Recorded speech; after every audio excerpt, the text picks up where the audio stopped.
mobilization kan itin kona pa ben kir gad kon di altin chal ka ga Nyerol County te pa ben kir la we mobilize ne ke wo ju ke bia ke wana kor kia bana gari yan mai wire aka lanken ka kui ka me che ka wona te di ate kon te la le de chi ka pel ko chi lo chi kana la wo me lu ne chang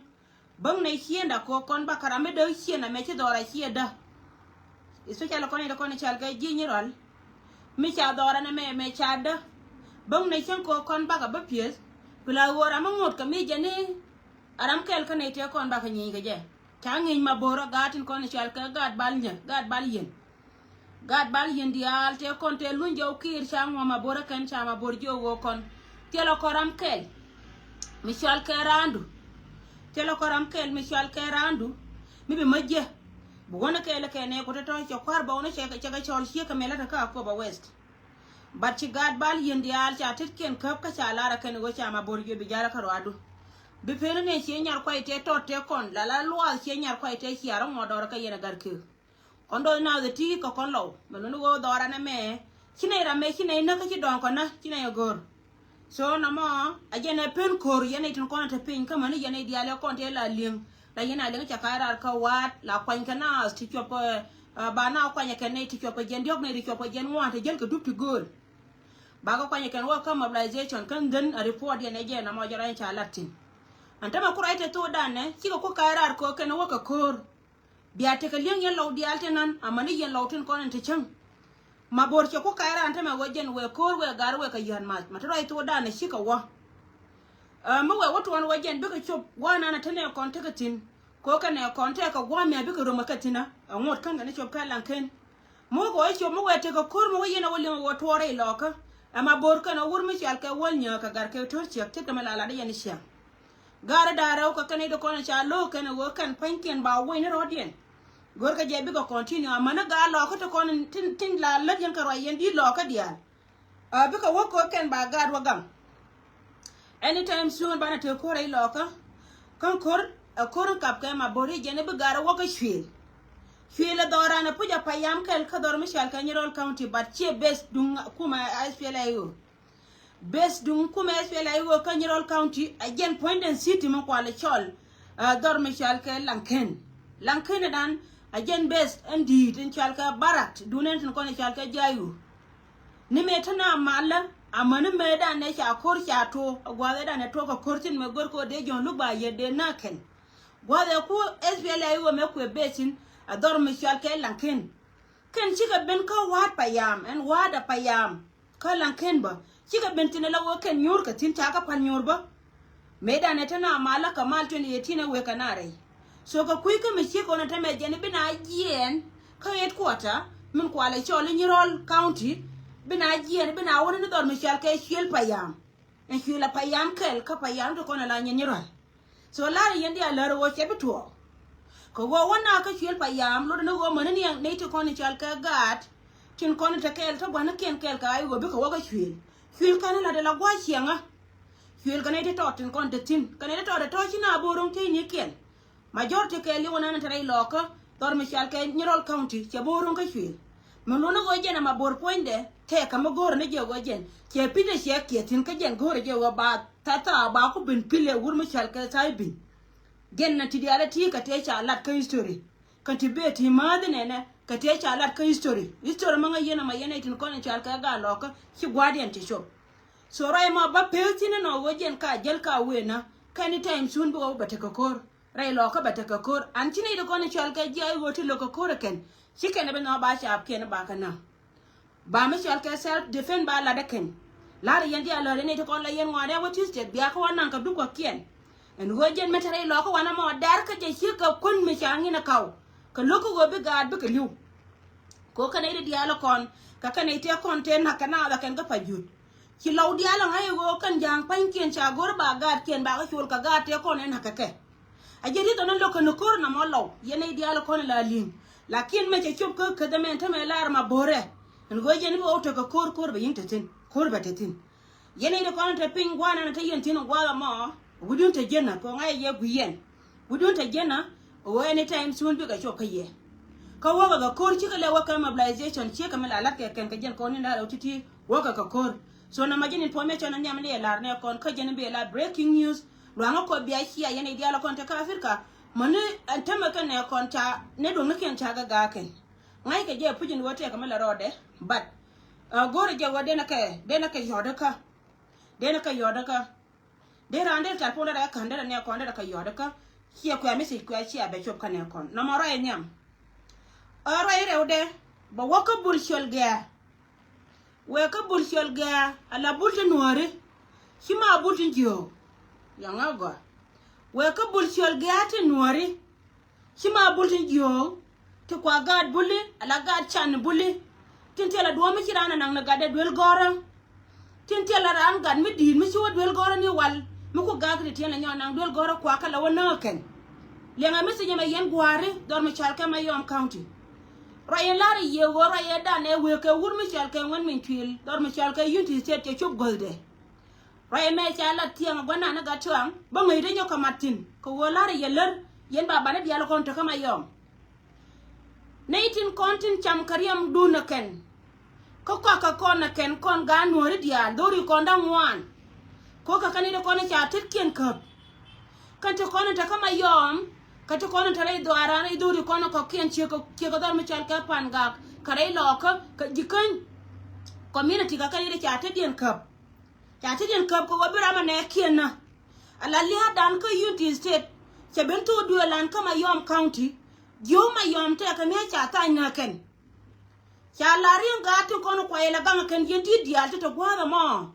cha we ba ka mat ku me sal fakir ma ya di de la ri yeni wal cha pen golde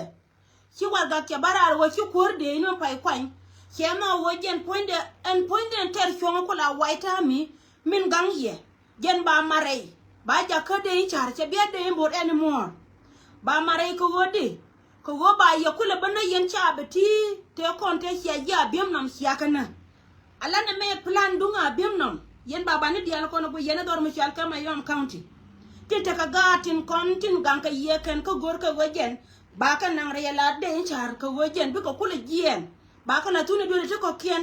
ba ji a biem nam kula nyoko jiu ya ka ya na gadit tet ka me cha ala da gatin kon chal ka gan ma yom me cha loy dien wan ko cha gan ma ne cha ko chung na paret ka dor mi chal ka biem nam antama tarai to da na chipula na mo cha barar ko kuma salakir ma yadi and working garden kono kwa yela ganga ken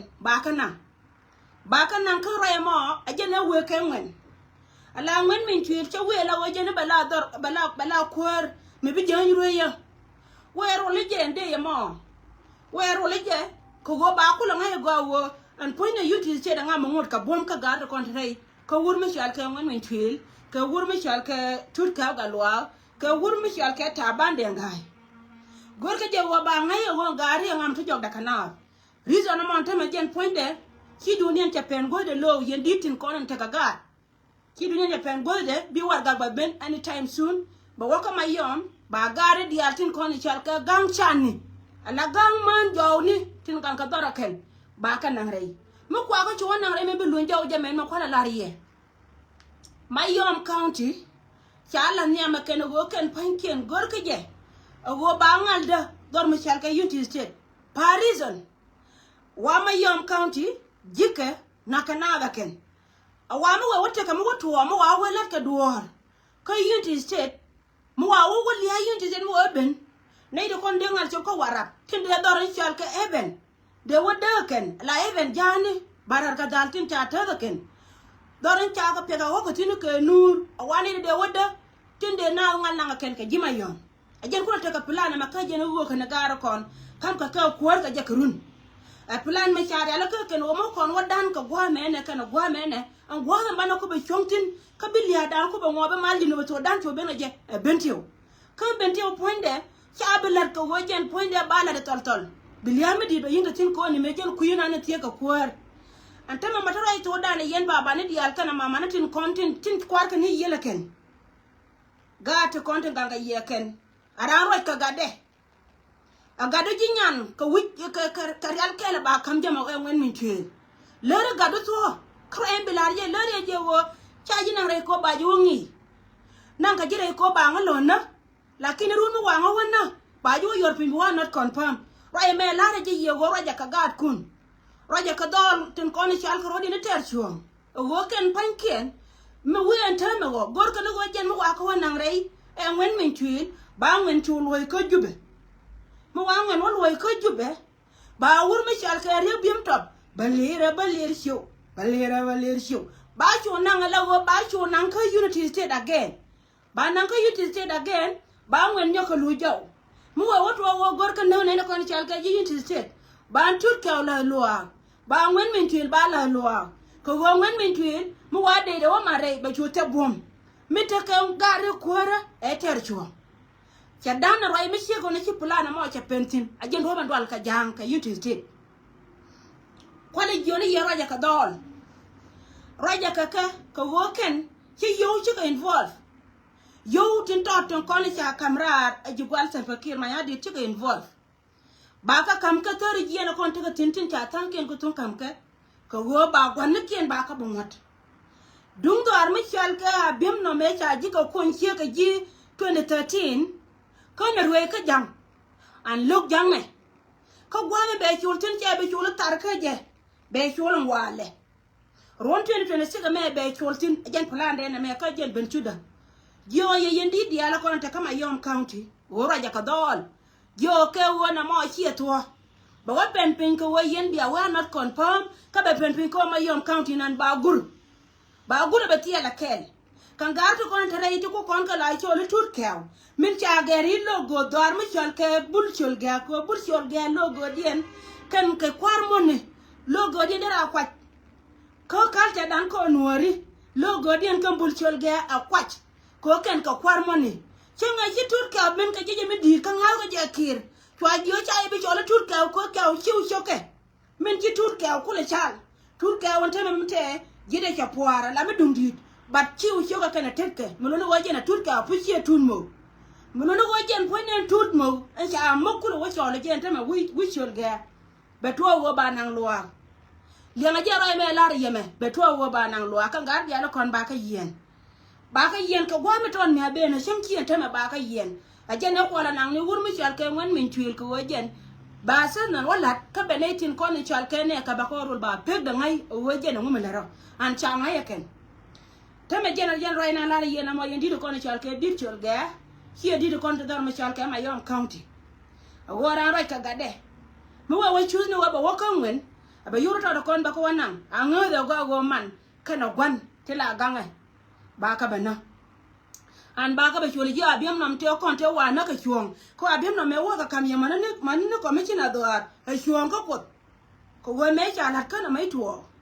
cha ne ti innocent te tele me cha la da kan cha da na ka na ga da ike wo to na ko ra na ta jam me chi dol wo chu ko kam ma me di de da na ma di da ma lo jang again to on ta ma la ri yama yana ko ni chal ke bul chol ga jen plan na ma ke lu la ja go yen di tin ko na la yot ka ma yom te la jo yana nya da ro ni ka yin ko kon ji ma yom lar ni ye lar o go me teran ka gan mi ador again plan na me ke lu ma la ro de te la me chala ter chuang ma nan kare la go yin ter chuang ba wa be na la wo jen point da ira me bu ko le de ka la wo ba la doran no law ka ter chuan ko ba tana na ka wara be ji wara wagang ba tana nyogo kana ma wa wutu ka ma ba ko ba nang re loka ba nyogo nang ni ko chala de ji no Sudan already tela me chala ga du me le ngortin me chala wo gang na ka chiang me tela go cha a cho hotel ga tin ko na kwa chala ga cha bla ko na chala de mbor cha dang ko ni doren kan ji wara ban ta ma ta kon right Sudan ne ta ka ji tare ken ta gang ka ga ken me no go jen point ko ko ka jen gwa ma ku ka disturb a jana nan kan ter chongre plano ma jen ke lo che joni ye go ye te mo gor ka ye che jen che ga yen do lo ko la wo rai ka ter chong che joni ye wo tie me wo mo ngang ko jin gang ne mo ma yo me county kel ka nori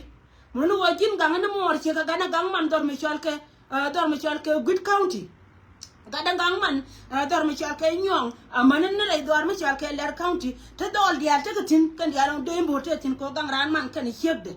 muno go jen mo go to mi cheke na me be pen go de wa ga na biya ja ko be pentin cha go duna na mo ajen ka be na mo right na mo kan e do ko ni chal ke chap ma yom county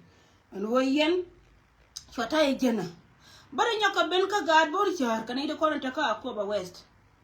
Akoba West ba ben ka ji West ala ji do le dan jok tin ko ni chanong bar le nya le barle nyale wala wurshen shoka makoy gwa betina wurshen shoka makoy gwa betina kina gar nyamboy mata dorman donde kana dor gondonde ala barle nyale biliyo gente wikier cheran east genera ja cheran west ran east mitwa today in woje ne chiri ga kwa kwar ka jino to dan me ara pa ile ngatalpa a cha jo ba cha bloko ba ka kam chunken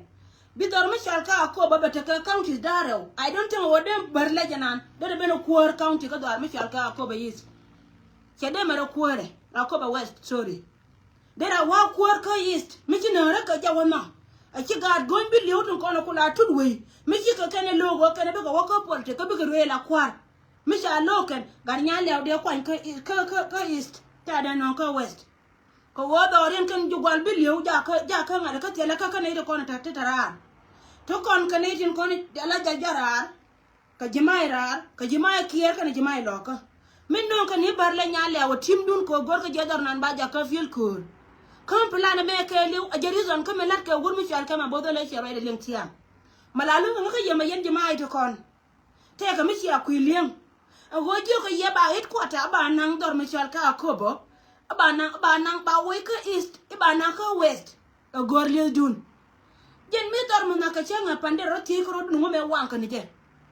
me wang gera me ponyan ko nya law je ne wange because ko nya law a je ne la commissioner dun ndi akobe dial me pel na ka wimi yel ko lo mi dol me no go jen changa da na che wi kier chura wala ka chura digler wa ngaran kume a cha dor mi chal ka ngada ka cha buwang a dawo na ma goro no go jen point up ya ta ka mai kala ko jen ba cha ba me kula la anta me jen me che ben mun go ya ka leke to kon ko la ka ba cha kala ya jen ba don kuno ko nya la o jen don kuno mun no go jen ba rai ka jila nya ndaw pal me cha da ban dor witino dor e chi ada jila na magar nya boy dawo na no ye no go ye no ba nya be ro dia nda ko che be to dun no go jen ba jina point jin bajina palwa chaji la nema mabor dore la ra ja kaya ba woko kobe mabor che bi shop kobe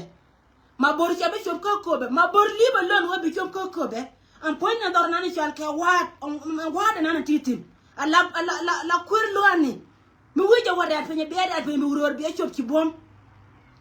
min gor yene ka tel yene te ka wurmudi mala wene na chene dangra o tijel ti la chior ka cha mut pat kare o chaganen cha waje ne dagra o tijel ti la chior ti cha mut pat kare o chaganen ka kan yen jin gar nya la bi lew ci kan me kan ji me dana ko wey ko jin ba tel me jema ci la da kuel me ci chop ka ko ba ci chablat me ci woji ko wal wor kan jang to kon ku yere jene kan ko be ci la da tebe ko ne de ko ne chal ka ji ko be ci ko law ri chal ka law ri ta ko be ci da te ko kan ko ba kanada ka daga cha da na ko ba me cha da ni west me ci east kan a jene it kwata dan ko ne de ko ne chal ka ji ko ba county a ji ko la na me gar nyamboy alalia la gonaran ko kedeb le mi talar cha e pudu nori pal wol ya o do ra yor che ka don ma ci de ba tu do ala ma ba je gar bi eli alar jini go a ko be west na witin alar jini go te ka wuni ti ci wuda ci ma chot tin me ci o wala tenga pan ka chuol la gadila a gadila ka jimai tin ya lo kon tin chal ka jimai dan jok a gadila ma ngai ko gwan a gadila ma la kida piu a gadila ma chol wi jimai alara jini go gar nya la bi lew le ngani ko ma ni ci na rudu ko la go nga kan ka jube lo ko nya la bi por kan chor na ka sele de ga ya me go go yen ga te ko na chor dul go be su la ni ci go point ne west na mu wutin ko ga jan liya du bi lew yena ma bodol bi lew kai kan yen ka joy ka ji ayo kai nu kun me ci wor ma shar ka ngada ka jala ne dan me dakko be ba ga jan te ko wona ni e gun nya nyin wor ma shar ka ga jene chene na wale me cha nyoko le ne ma bor a ci ma bor na jobe chobe ngan bor jinu ba chop e ba chop ka ngada ka be na wa ka ler e be na wa ka ler cha blo ko to kon ci ka cha do ma bodol cha blo ko to kon ci ka cha do mi cha pondu che kir ka chen gwana na titi na kon ma bor tela ma balo ka ji chablo ko to kon chika chablo ka dor me charka akobo chi fil kur chi be ja ka fil kur ka chi be nyoka daw chi ga me chi lan ken chi da chi du no me la de to lara ne jin la ro jin kene ka joy kan je gan ka kene ka joy ji chenganan an china ba wa ka ler ko ne kon kan ga dab ka ler county kan party ayo chi party lera e dung di no Sudan mi te ka kwai ti to ti chal ka kwai lo ka bi yin tre lo ka chot biba ba chola kan che mi chot kwai ti to do kon tre do mi chal ka ler county chal ka je ke ne biba do rien lera go cha re ma cha dab ka ler ka chia kwai ne re ma cha che lo do gon jin po de ga lo ka joy ka ler ti la ma go ka ler e jine me bo rol jaw ni ka do ma bo rol jaw ni me chi do wala chenga pan ka chuol wuro bu me wa ye nya chenga pan ka gwani te chi na wal mai ala ri jini go ajin ma bo do le na gar nya le obilio che ye tu ka len me la to da ke leo che ye tu ka me la to da ke leo mo go ye na wa kuile ne bia kaira ra go yen ka kobe ko na wele mata joduna sama aga loko en go li ana na kiri ba yinglat ba lat jin ga do ma bo ba lat lakin kele na ba lar yeni go ayena gar nya le obilio jin kuel desperate ka kuor ko jin ngai je go wa chin ti woro chin gurba chi ko de je min je ni kuor e pole tin ma shala wo loko no ani de chal ka chi wai ko me la ka je ji ko ba te ka ma gor ka ni je awa ma ka no kon mar na dai lo ka no woni mi ho wai ne je ma shala ro ko ya ga che kon nyuro chienda me che kon ben ro chienda me che nyur cha na nyur chi nya bel che de wa ga ka chi da la ri yes chi na uri gai chi nya bel de wa ga ka chi bala de ga elu da ko da ga jara mana la nyur ko nyamde me cha we ko ka chi kan ma yo tu na nyur ku nya le mo na ka real tini ndorian pan dore cha da tin ga dor gone ko mo ko ka de le no be na ba na bi na ba na ko ku mo ko mo de na mo cha ku en ka wo ga cham ka ju gwan bi liyo koro chi jin gar nyan ma cha man mo de jin gar nyan ma ti ka chen guri lakin chi ti ji ko ba bena ku bi lat ti je ka gwane be na bi lat ti je ko jin min jel ka ji wo ngi je gwa chi de mera ko mi chi na wo na ka reality kan ide ko na de bara la kwar e do ara na dor na ni chal ke doran ka gad gon bi liyo mi cha wa pal ka dor gonyi ka de pal gad gonyi ka ko gad gon ba riuden dia tanken ba yita ke gon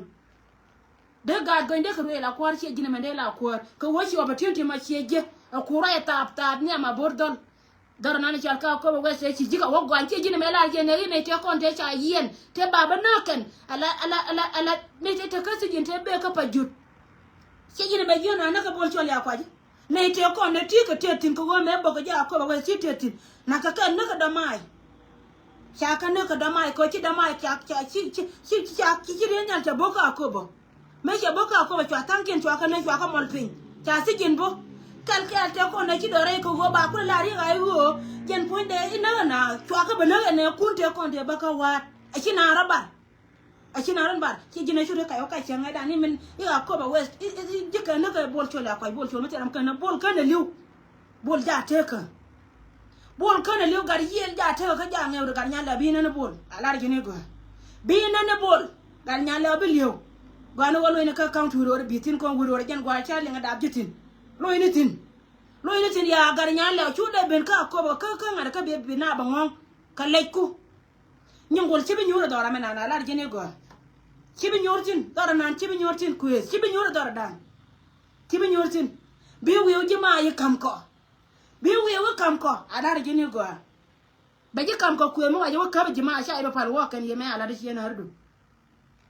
sha iba par wa la da ka le ji tara be jong ma bor nan ci ko ri da wo be ten gwa mo lo kan ni los ko ma bor ba wo te kare dan ba kel mo go a jene ne ni je lo kan ni lo kon ga lol ka kon ga mo lol me cha kon ta du na magar nya le bilio ala ri jene go shebu go ka ji ka gwa be go so yene de kon chal ka ji west ngai je go ante me la won ka yi ka ma borara be ulie ba ma da ku ba kon goro wa ba ni me kon ba kon gude ken ka yen gar do kon ta jaw pe a chokun ku la cha le na golo na ye yen ku ro ngana gar nya le bilio mar chior kan le ci barbar goro liya aliu ku mi she gen amai wa gwa na na ci min ala wi lo agwanda onda awetin ku war kai is kyo nyor ka wese ci adaka da me je yana na mana ditke yana ma bodol jin pension edan e chu borcher a jin dira medan la ko jas borcher ko wi jas borcher ko bina wo kor nanga na kor ni jin ko jin commissioner ko wan edan te dia le gor ka te ko contributor e kor edan e jin meter kor ka chu ro wori ci gar ko ba jol ka mena ke ci de mai ware do arna na la jin go ako ba west nan ci bi nyortin gar nya la bilio ti de go wa ma chu jamu ta ga jare wai karo adamu chang na me chi dole nan wa nya ka wan dole na te go lar manu gwan te ka ma go ha dole na ni chwal ka chwal ngada ka chwal kwanya nan te ka ma go to gwan ka ma go gar wura ma to ka wana ra ya ma chu me jana wa ka wa mai lor ka yena da gai ko chola da gai de jama'a de ko jama'a no na da ma no she de ma no so rai ma jalla yene di konta te ka yen gari ngala ben ko cha na gola ya na je ko nya la ro ngana an malu ni da wo ba beliu re lo kan ku ingale tar mo so rai ka ingale ma nga mi ci le ngoy rodo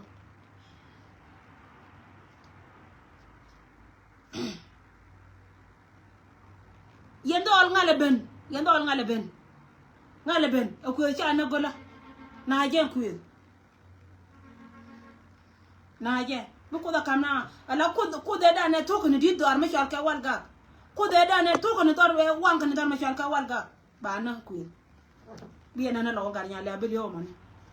ta lar jene da garga lo ani marial ta joma jinte na mi jema ci lat ko chenga da ne ci me ci lar woy ko je dan te mu go me ce be nong nei ko ne ko ne chan ka ji ayu ko kan dora kana bangal chale na lar jibe shay jo nong ji ga kan chuan ka ngada ka kan kuma me wo ga ji da be wi re ga chu da ayu me cha ya ko bangi kan ga diele won jine jele ka win meta ga win me yel lo mi dol jene ku ila jako bita diala to bikaje chai jo me pal ka ji chenga dan chai pal chan samo mi chukulu njaw ka leche barbar kon ta rar ngini chiu gar nyanda bi cham na banka walga so ye to kro e ma lar ye lar wo yenda ngala ben ga pa dia na je ku da liu ku wada ta ka walga ga nan chede ta ka walga ga nan chede titin ba iba na ko da bada akai so na ma rai ken me dong dia ne me no go ne riet ko ne ku lat ne konte change dan te cha bo cha ka je ka ne dia la kon la lo ka lo dia la kon go yana wi mon ke lew ne konte kon biba te kor nyane biba ne konte kon ne ya mai ka bo te ka gwa mi cha ka nang tin gwa na ne cha ka nang tin chicken gwa chicken je mi bi ka cheng tin la wo jen cha wala to cha ka je ken chi jaw ku le ben ka ka pa na wo ken chu ka dun ta bu ni ka chu ka mi cham ka chu ka dun ta bu ni ka chu ka mi cham ka la do ran ko nuori cha daw ka daw na ci da ka doran jen ke lew ci gwa ke du mu shira ka mi gwa na cha ka nang tin agwa ga ni won ta me cham ka tin ci ko nde ci ka du me de ka me ka ne to anta ma kan je bono gor ka me cham ka ken kana ta bu ni kon la ka be ni boni la ra ci yen la dia la wo biya ta ka lem tin mi ti ka lem wo gor je dir ga to dir ka gor du ngayin bo ko ngayin bo gwa na ti tin lo ina let ka kui gan kontin kone cha nan gwa cha ka nan tin wo jen bana ka moy ka ta buñ kana kon me cham ka ken madide me mas ka ken so na ma jelo ina na la ye na ma kwa ngin bo baya kam direction gwa wo ta rawo gatin jen gwa nan la ye ro me shi ko wona wan mo wa ben ka ro ye danan to ka social media kine tun wan cha ngin bo ka je ken ni ka video ka de me nyam ma ni video ra wona me an mala palle je wo cha ro tin woti di ala kono tuwa on tame ka gatin kono chal ka gat kon ner community kati kono la tuwa ka gare ya batela ka koni won kono de kono chal ka nuari ko kon chon kon ka ron metela kon tu gui kon ka nei de kono tare ngai ka kono tuwa wo ken ka muni ko wochi nei tu wan chicken insist bad bias da ba to ko rai ma rai ka ngabarai chabarai ko rai ke ye borai ka mun gwaya wajen dere do dere chen mu william da lo jira me biya lo anan mu goriji barai ka chuang che barai ka kui ka menana de me de dor ja ko wajen de ro de rit di ka de na che de jen kwa barai tin a video nyam che barai tin ko wajen cha gwa da cha je video nyam cha gwada cha je mi chen wa wote ma wa katin bakke ne gojen a chila to wajen ne to de kon wa nan ka social media che na jan advice to me de to bana ma video nyam cha gwada cha je ko je ne rape case kagat agan mi cha rape ni je agada dia ka dol te kon la to tangwa ne ba tangwa ne mi chi non ki gen ate ka la no ne melake la ka pa nyal pe nyawuni che la ka pa nyal pe nyadol la to ga na mo mi che ko pa to ka ga da kon chal ka ga kon la ga nori a cha ku chem ne kan wa ba nyama ne ken ko chola kan ka ba la da mala tel mu gora balatin pa en balatin e du nyama to na ni chal ka nyago che yo ba wai ka ye nyago am ba wai nga ka ye go nyago turo ro da ka tet karwade turo ro da ka tet karwade kero da tur ke tura ke ja kamar de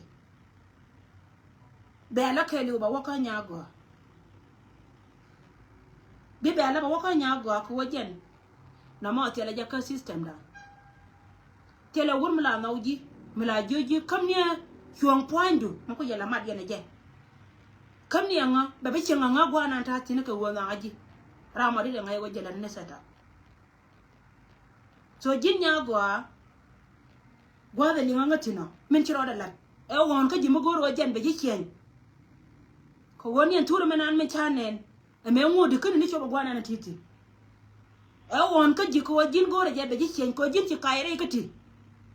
te kan me la da gudo te la yen ka gui ka youtube ne te la ke jur tanken ci ga tuwo ka te ngar ka na ngar ka ke me be ba to wajin be ka la lat jin nyam me chol ke nyet ne dor radien me changi ke system dong jega ka ji ko wojin point do che jiram kel ka kane di che ga ne to e jeri to nana wo ben ke video marar ko news ka ji an che jin ko ado mani nyero kon to ko yen gwar ko ne chol ke gwan won ko na mai to ni wal en wojin point de ba che ba gwada ba de ba ja ka cho wo ke wojin kon ke chen cho ko yor bin ni nguru na ci alo kwa no kuntin ko na ka yekan agwa mi ci ko da ala ka wajen ba dor ba da ka je la ngai ne da ro to la diog de la wani de to ci gaman tin ko na gam ka ci ga ken ma ba gara ci ma la yor ga social media la to ko na lat ke aga juri tin gorin ko biya ka do no ngai ye ka mi je jin nya go abi ci na ba waka ji ago cin la ka je ci na ba roi ka ji de no no rongu kamila din iro nangu ajin kan mo gwa mi chine dialo ko ni chal ke nuori chikan wang dia la point ban mu da kan ni jia nyu da na je ye wona me chi history chi ngada ka dan chi culture dan chi culture dan ko ni chal ke nuori chi culture dan atel gan mi nyake pele malde ka yendo ni nye dia abai jo go ja ke min dong dien bi chom na ba ko ne de ko ne bel ka kui nya mi chal ke nya go ti la ka je nya go cha ro me je ngan ba advice ye ne de ko ne chal ke pere na na ma la pere kon dial kon pere ne dial ga ta kon da ko no te la ke ken ti ka chere de la ke ma ne ken man ba la ri go nyam na ni chal ke nya go ra ma la je ka nya go ra ma e ka na ra ma go e pere ngate ko na da ga je ken agwan kaya ko gan me cha ro ma go la je ne jele yo ina nende kono ndade nyago acharo mago pere ne kono dapka nyago aka ngane tiko a siamre aka ne siamre chim a minti bete ke da ka nyago kara kai ko wajen biya bene pere ke e bene pere nyago aka na ga ita ken no nyago acharo mago aka cha dabe chim mago aka ne wur mago badare tin kono chi nyago aka benen chika teke da ka ne ngiman kana gwan an lede jala jen karwade kan ce yor ka telefon ke bala rama ce yor ka te yor ka telefon karo ina ne cha lad ba nya go ce jen de video no mo e telefon me cha nang ne ka nya go me cha telefon cha nang ka nya go rame nang telefon nya go aram kan me ngai password nya go ce woturu picture ne nya go ce picture ma ce waje chelat bo a wajen chi picture makaro ade miladu nya go akaro te ka nyet ko kende cha jaka nyagwa te ku nyagwa na mana bala keje ngwan ka kan picture ni mun lu go jen point de bokule ben ka point mi shari lu baden and then ka wachi nyagwa che ben nyal kataran te ka ji ramo che wa feel jealous nyagwa rama ko expose che boyfriend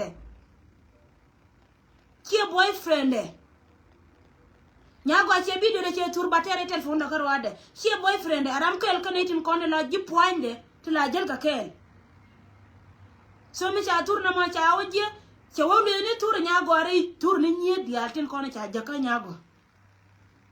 me ku nyagwa la nan ka ponya mo che wo le ni tur kel ka tur nyagwa che tur ran che wala ka social media ka mo ngaya makama den kana nyagwa gele mo che le mo jana mo ko ngan che rai ka makan kan kora kan gor so rai mo chala da mi tinga yo telephone ka chine rai ko ne je mo ko ben ka po mi che ka wono yen ga da ko ni chal ka ga nori ka da ni che chuptin e kan mi je bi na karo ko an ran che ka do ni ne ko ngar yen ka te ka ga man kien de de chu cha na karo du go jen mo kula ne ni mo ke ni nan da tedi mi chira da dien mi che ka da man nya man mi che ku nen dare jilelli pala ta mi che kan ta ma go yentin ata mi jiya mi che chop ko kan mi che ko na nyoda je wo tele mi biya longa le na ko gwa mi ton mi abena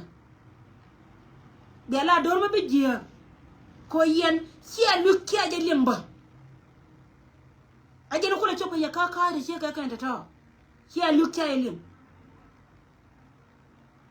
nyami chal ke nyagwa tura roda ka michenen kana tin na dita nyam karai chala ala wa pachon mi ben ka kan ga ta kon chorom kon ke jira ma gwe nga mon tama mi belman nyagwa kana gwan nyagwa miti ka ganyal tara ja ka media kama na kan tar nyaadu ni jo churo ri yor ka rietu ngwan abia kai ni jin ka parent no e pachon mi ci barar ka kan ga da la woje na mi ta ka rime mi ci nga lat bi nga wonya kalen mun no woje lat ka te kan maran kala kan baran hierom jiyo ka gatin kon chal ka gatiram kon ke ador mi dong dia na wajen mi chana wepe na ka bana ka bel kel kan dia ramelen mistake mi chiga mi la roda ka nyagwa mistake dia kan dia ramana wo sura waje post amana jan nyagwa te do chiga jin nyagwa barara la mo ne me ajala las ka ji je cha nyoko mo wa mo ji ko jin won jin runa dida jin gan mo gwa no ajin gan mo gwa no mo na ka dor ke liu ka mi chilat roda ci nyok gicha nyoko wa marana le nie gicha nyoko wa marana ti ga dwer ka tera mana wo turu wo ipo te ga dwer ko turu ni jin ci ay jina min turje ka kuy ka mi ci ka wona jan gwa na ba da ba petin ka jan kuy raya mo ajen gwa mbra ile petin ka jen ko roye mo doran te pele ka mi je yendi el dia ten ko ne chal ka ne tin goy ka gada kan lakin mi ci de mi ci na ma chala be kan la gore je wo mi ci rana len ka media yoni rawana ne ci pose ka ala way ke ko wo kon canaro yer kara te ne de ko ken yar ka kona kan ban nyagwa kan je ngode ka mugwagi kan jiya gin nyagwa ngai ne gwana me won ko kan mo wara lat tele ma kan gudo ngalat kan mo dong midir wala jirana ba gwa ka ji e won ka ji ko nyu ka nye mo dia la kon te jaw yen gwar dia ram ba nyo je wa jene taru e hurmi jene na oni ji be cho ngai ba bara artie ka ma chara na de nyagwa kan e jakaran ba che tur me dan ko wajen gore je be o nyo nye mani tin chala da mala da kan nganya ndo me ni chenga ba ka social media te to ngandi la nem tila jaka kanga ko de writing lakini ngana poje ti ja gorde writing jena titi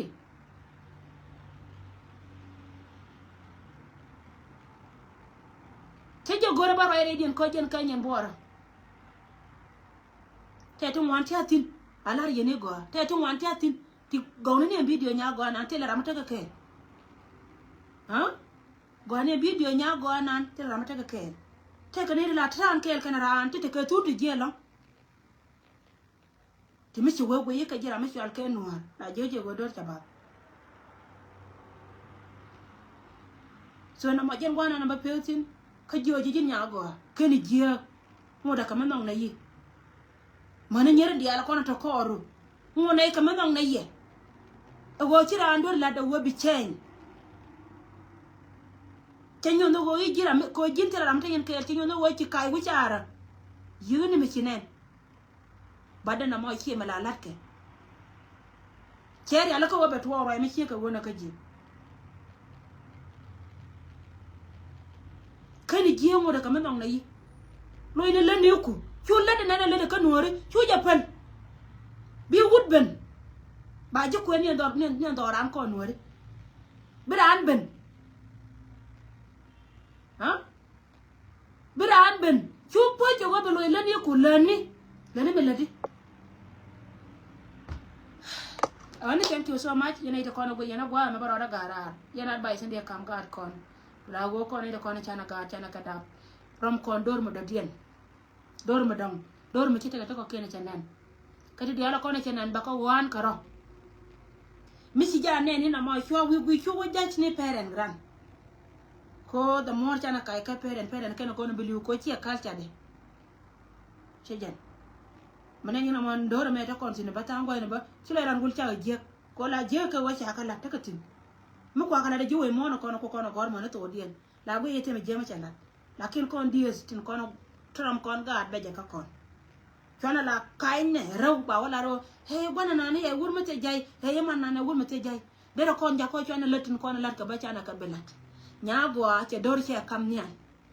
nyagwa che dor an che kam nyan nyagwa nyamgo nyagwa cha chal go nyamgo che dor an che kam nyan ka me lede me wa wo pen go belat che kan teme de parent go to kon cha da ba kan ko nyagwa jo je ka pa me le mo go che je de family ngo ana na chi nyago a chirom de lo di jede da nyago a jo chi ne moy bor chi ne bi nyoko nen an yen family nyago kare nyago a pella de de kare nyago a pella de de e nyago a lo le ka nyago a ba kwen ro nuora ba kwen ko di atumwan ba kwen ko di atumwan nyago a ba kwen ndo ran ko nuori ha ba kwen ndo ran ko nuori bisho nyago ba bene nyam dun yendi da ro do kon tore nyago pen mele de nore le de kamalarte kan nyago kan ya moy ka boara mi cha wuyini jere jama ga diar ci ga tel karo ko wo nyago ina sen that's why gen wo tour de joyo kan nyago pemas nyago ra mi ci nore le de ka tebele kon ni je yendi nyago ko wote ka ganne be kan ta make du nyago gatin kon ni linga ta ma tera gan ma tare nyo je kare jam me chachi rol ke leo go cha bi de cha rol ke leo baga no hore ko kene ko cha na ma te kana la da ken baga ja ko jen ba pal ba wa na ma kula mi je lo ga je be kanen tele chen me la bag ba la chen ba na karan chen no hore che ga to ko na tin durin je cha na da che ben ka nya go yendi nya go ra je ye che ben ka nya go kara nyago pen wa be bul nuara be nan wi mon fara ja penje e nyago bul nuara anan wi mon e nyago lo ile ne kede kono tetin kwana nyago support ko nuara dia so yal ko ile ndi dia la ngai kono wala dore bak woyna ko nyago yona nyago telephone jona nyago wo ci dorlat cheme chala ya bara la man nyago nyago e dorlat be ngai taro bi nyo yona nyago ka be ji dorlat ke jona wer bul nuara ni na gata kono tin ci ba so ti ka kana kono balar kono ko mala ko te kel ka ye baro da gara en go chare parwe yene ko ne lo ka ma borja jal ka ko la ko ko mala ko te kel ya bye for now